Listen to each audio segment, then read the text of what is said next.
loin de Luna et de la caverne du dragon.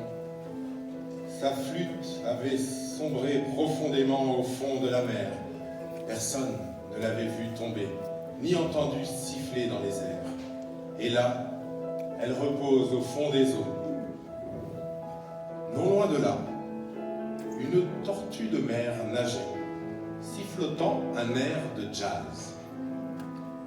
Quand la flûte entendit cet air, elle se redressa et se mit à jouer. Ah, que je le sens. Je ne peux pas croire que Luna soit dans l'eau avec sa flûte magique, non.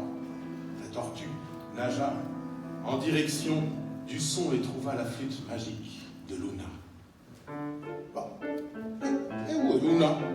La flûte ne pouvait pas répondre, elle ne savait que jouer.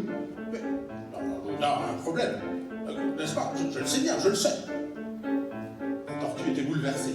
Elle attrapa la flûte avec son bec et avec précaution la porta jusqu'à la surface de l'eau où le dauphin s'ébattait joyeusement.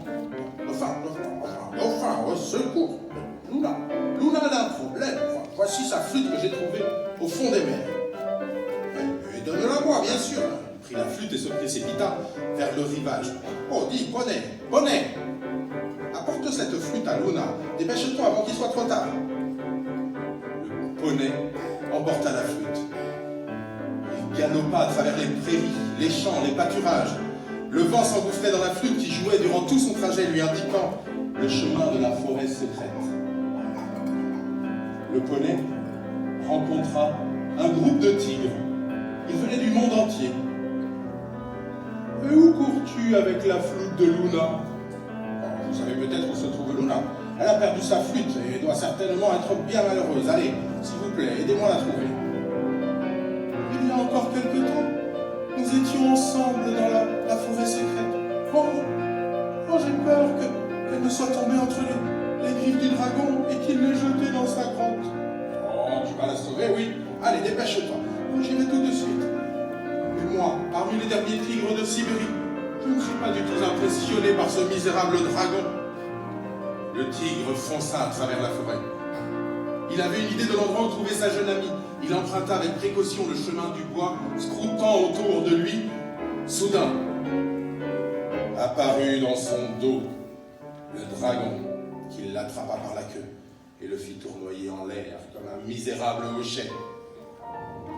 Tu penses que tu peux me vaincre? Donne-moi la flûte, que je la fasse disparaître. Je ne laisserai pas la flûte de Luna, je préfère me battre.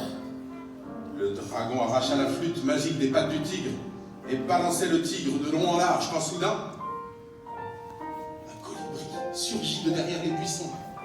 Il piqua le dragon dans son cou. Surpris, le dragon lâcha le tigre.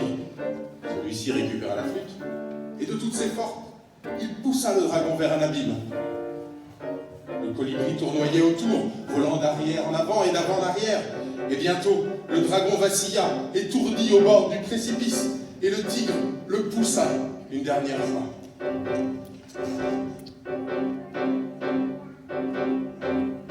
Le colibri, lui aussi, avait disparu. Au même moment, le tigre s'approcha du bord du gouffre pour voir s'il y avait le petit oiseau. Et tout d'un coup, surgit de nulle part. Il tira sur sa queue de tigre.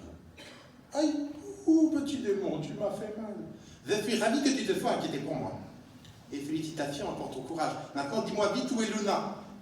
Elle est ici, dans la grotte, cette grotte sombre et profonde, froide, impénétrable. Le petit oiseau avait déjà disparu dans la caverne.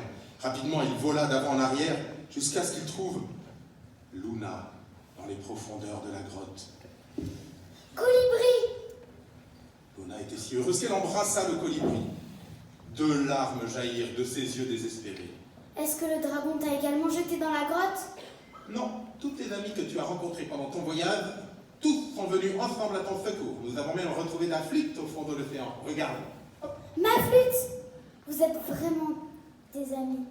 Mais comment? Monte sur mon dos et je vais te sortir de ce triste repère. Le colibri emporta Luna saine et sauve à l'extérieur de la grotte. Puis, il la ramena jusqu'au train du retour où tous ses nouveaux amis l'attendaient.